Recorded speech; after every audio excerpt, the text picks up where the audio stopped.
$8.9 trillion is lost each year in global gross domestic product due to low engagement of people at work.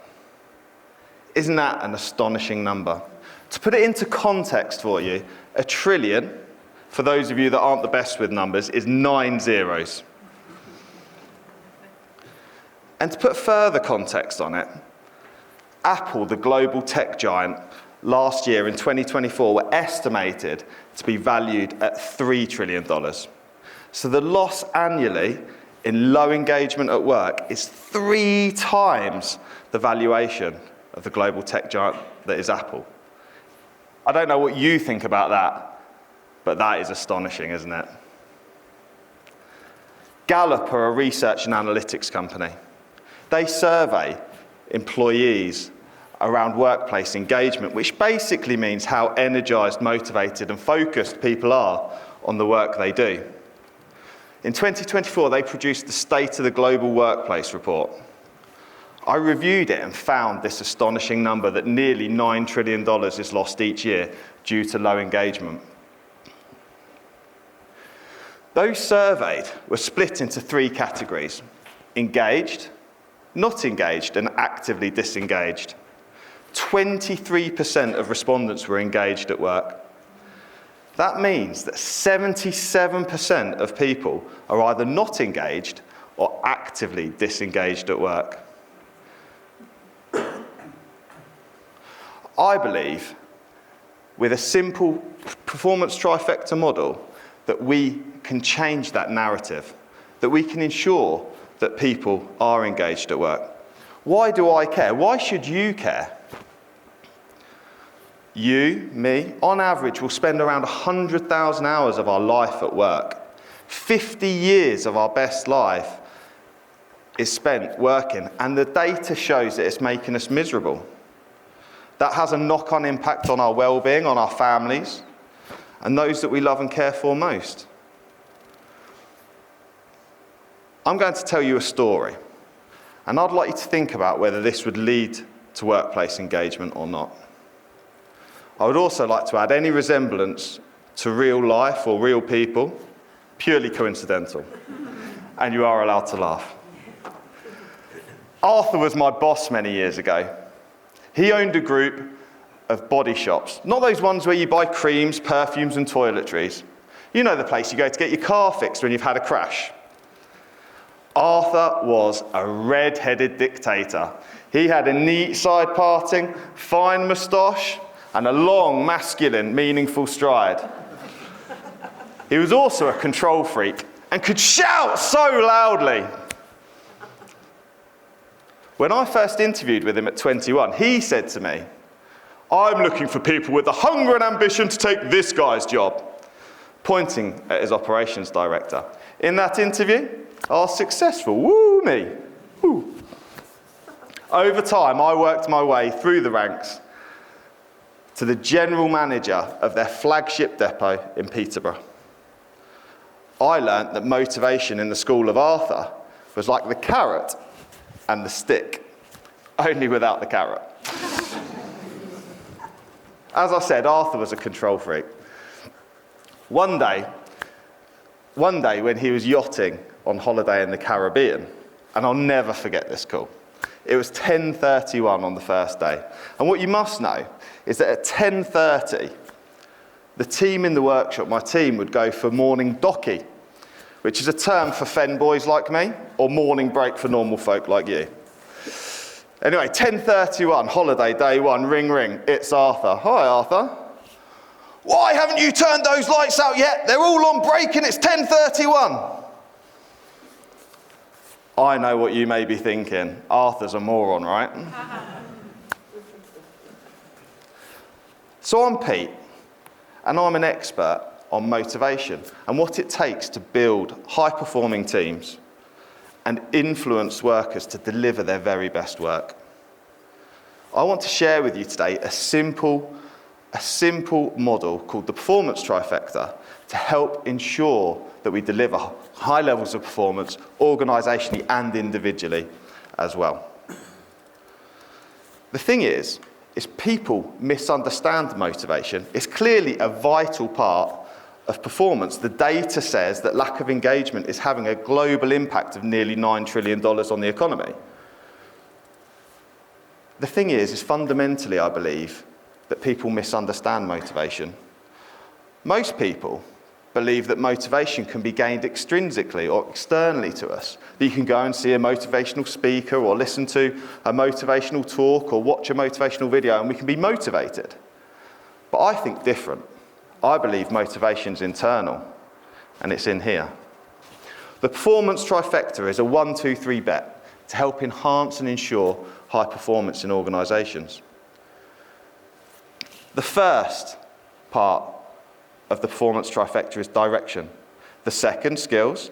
And the third, energy. It's so simple, yet actually it's quite hard to execute to ensure that all 3 areas are matching up to ensure that it delivers high levels of performance. The first element, direction. Christopher Columbus had a compass when he navigated the high seas. And all organisations need a clear direction. It's the vision, it's the values, it's the goals and objectives that organisational leaders set in their businesses and in their organisations. We need to ensure that we have clear objectives and clear expectations for our organisation on how things will be done, as well as the morals and values that we'll uphold along the way. The second element of the Performance Trifecta is skills. Sir Richard Branson said, train people well enough so they can leave, treat them well enough so they don't want to. And he was absolutely right.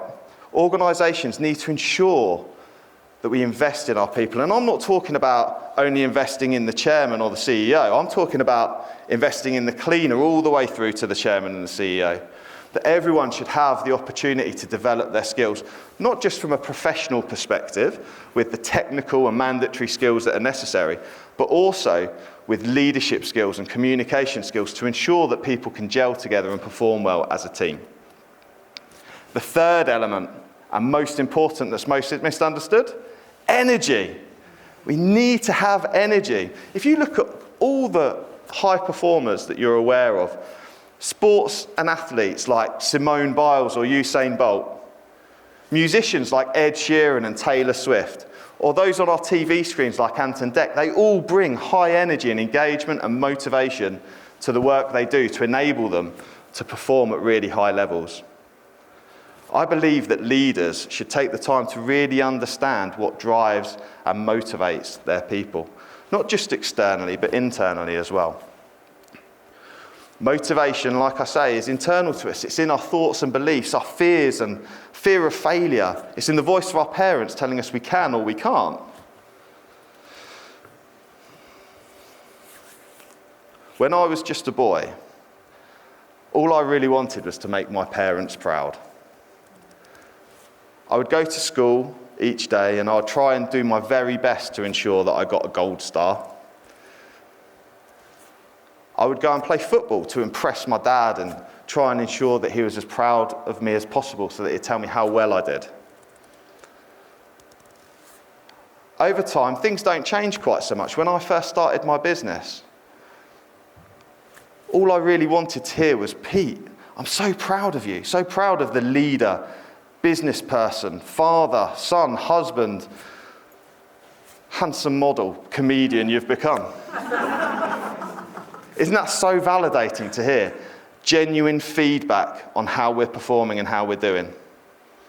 Okay?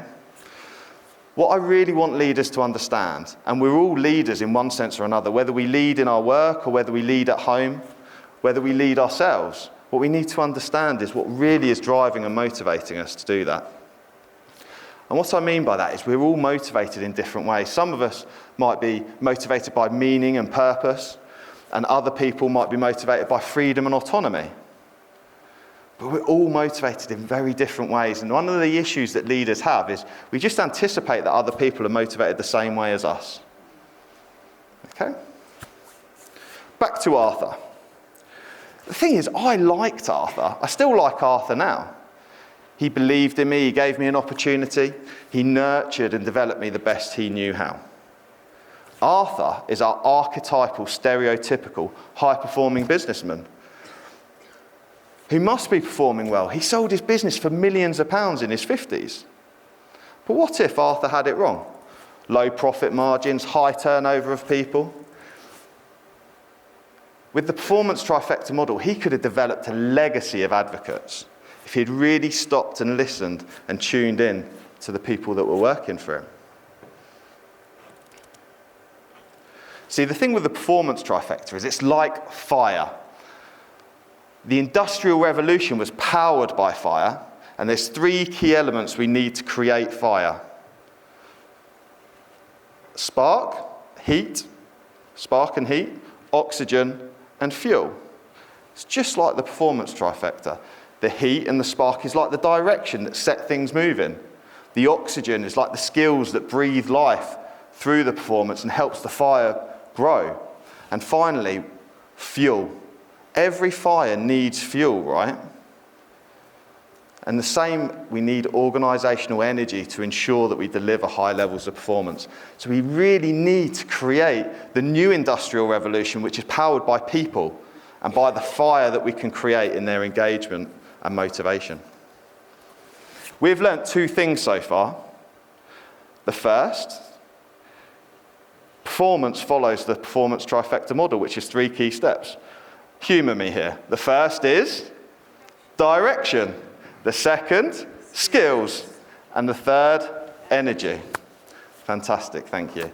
And the second thing we've learned is that motivation that's external to us is fleeting and short-lived. It can only last so long and then it dissipates into the ether. Real motivation and energy comes from that which is internal and intrinsic to us. The third learning that I want you to take away today lies in the comments I made about wanting to make my parents proud. How am I ever going to do that? Who gets to decide whether my parents are proud or not? I can only show up as the best version of myself. I can only do my best. They get to decide whether they're proud or not. It's the same with parents. I ask parents all the time, what is it you want for your children? And I get the same response. I just want them to be happy. How do you do that? How do you make your children happy? There's only one person that can make your child happy, and that's them.